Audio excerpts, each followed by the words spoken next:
I know I gave this episode a bit of a clickbaity title for the Public Relations Podcast, which I think you know by now is a pretty blunt and honest show. But you know what? I think this title is actually true. There is a secret to increase the chances of a pitch being accepted by a huge amount, and I've banged on about this probably for over a decade, if not more, and I was talking about it on LinkedIn last week as well. And I just see this happening over and over again.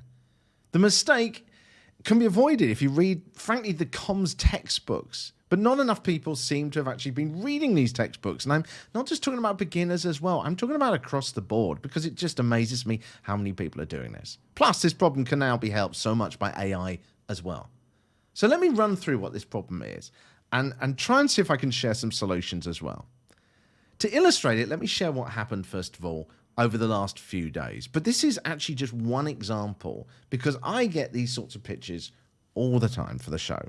So I received a pitch, to appear on the podcast. I'm no different to any other podcast in that respect or any other content creator.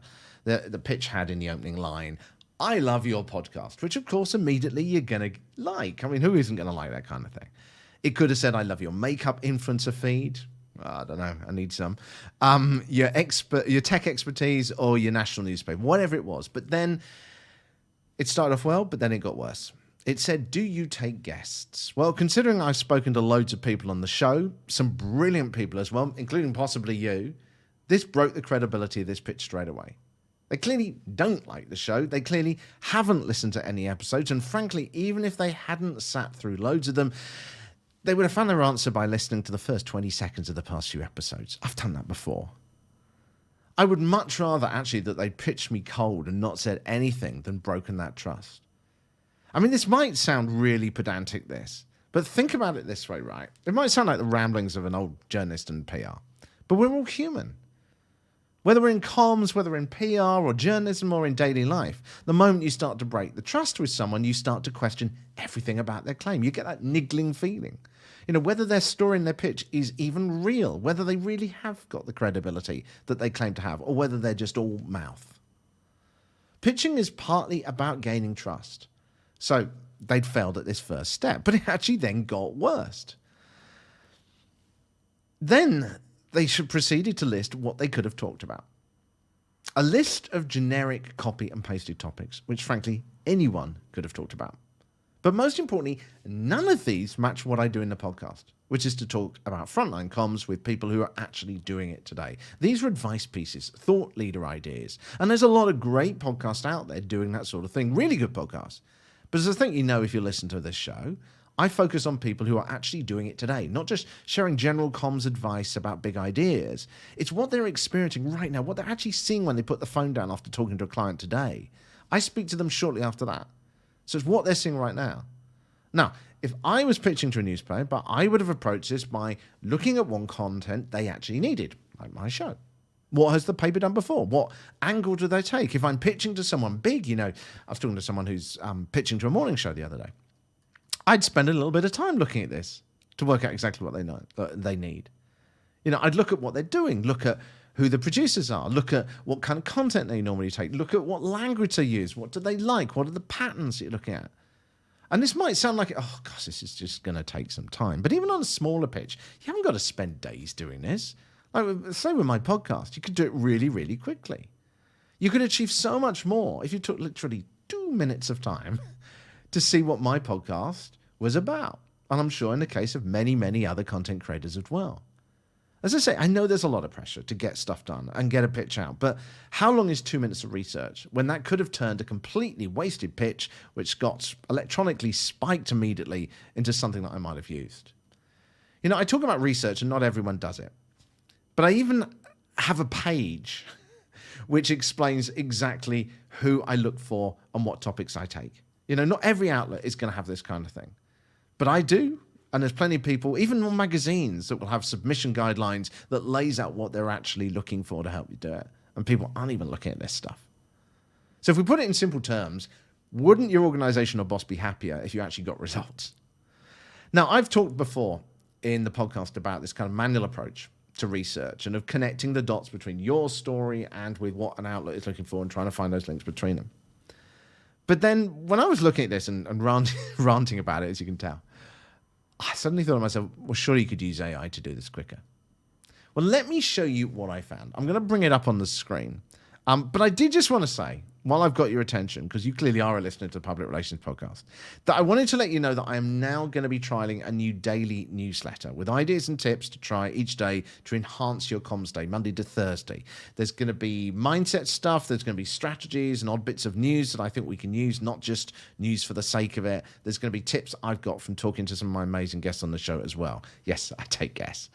If you'd like to get it, even if you're already on the more traditional newsletter as part of the Public Relations Podcast, then click on the publicrelationspodcast.com, go to the subscribe page, you'll see the option at the top, and then fill out the form and select the PR Bites option. Now, this is even if you're already on the traditional newspaper. If you enter your details again, click on that, it will add you to that list, and I'm going to be starting that very soon. But let's go back to the AI. If you're watching the video version of this podcast, I'm going to put this up on the screen so you can actually see what ChatGPT came up with. But if you are listening to the audio version, then I am going to try and describe some of this to you. So what I did was this. I literally copy and pasted my guest page from my website site to GPT. And then I pasted in their pitch and I said, okay, what could they have done better? And the only words it says, GPT's reply was this. The pitch provided for the public relations podcast indeed missed several key points that are crucial for aligning with the podcast's unique format and focus. Here's a breakdown of where it went wrong. So immediately, even ChatGPT was going, this is just completely bad pitch. The first one was, it says, they focused on a personal story over current PR work. The pitch emphasized the personal journey and achievements of the pitcher, more than the current specific public relations or communications project, which is something I very clearly state in my goal. There was a lack of specific current projects. Again, I look at things going on right now. There was a mismatch in content style and length. Notice that it's just picking these out straight away just by comparing the two. The podcast is described as having a very casual voice note style, which it does indeed. It's short. The pitch does not acknowledge that format, offering broader topics that seem more suited for a traditional long-form interview. So again, completely missed the point. And finally, the overemphasis on the promotional aspect. The podcast seems to value practical, actionable insights into PR and comms rather than promotional talks. So, it failed on so many levels. Then it listed a whole different ways of how it could have been improved, like highlighting current PR initiatives, applying to the podcast style, blah, blah, blah. But what was really interesting, and I didn't actually ask it to do this, was it then rewrote the pitch, which I thought was fascinating. And what it says is, good morning. I'm reaching out as a long-time listener of the Public Relations Podcast. Fine, same approach as before. But then it said, and a professional deeply embedded in the PR field. Immediately, they're telling me things I want to hear. Currently, it says here, I'm spearheading an innovative PR campaign for, and then it entered a placeholder, because of course this person hasn't provided anything which is useful like that, where we're navigating specific challenge or strategy, placeholder again. I believe a discussion around this could offer real-time practical insights to your audience, fitting perfectly into your concise and raw chat format. They've basically answered all the points that I'm looking for. You know, one of the things that I often say with this kind of stuff is that any kind of content creator has a mental checklist. They might have it written down, but often it's a mental checklist about what they actually want to run. You know, and it doesn't matter whether you're not necessarily going to know all the points, okay? The reality is sometimes it's going to be even because they got out of bed the wrong side this morning that it's going to change it. But there's an awful lot you can do to actually try and tick off as many of those boxes as possible. It's all about researching. It's all about knowing what that outlet wants. What do they take? What is the angle they want? What content do they run? Who are they targeted at? The point is, a few seconds of research could turn, I think, many, many pitches out there from being pitches that are immediately spiked and deleted to one that is considered and used. The spray and pray approach might work with some outlets, but do you want to go for the kind of the generic outlets, which are tending to sound a bit like others? Or do you want to try and get it into something which has got a bit niche or engaged following? You know, I certainly look at this podcast and I hope, I do my best on this one. I hope that I'm really specifically targeting a particular group of people, and I hope it is something that people are engaged with. I've certainly seen a very loyal following to the show. I know I run on about this because I'm pretty passionate about it.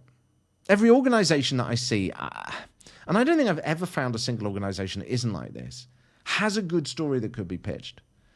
And yet you see even the best stories so badly pitched, or missing the story based on what the outlet might need and slanting it to what they might need, and missing the opportunity as a result.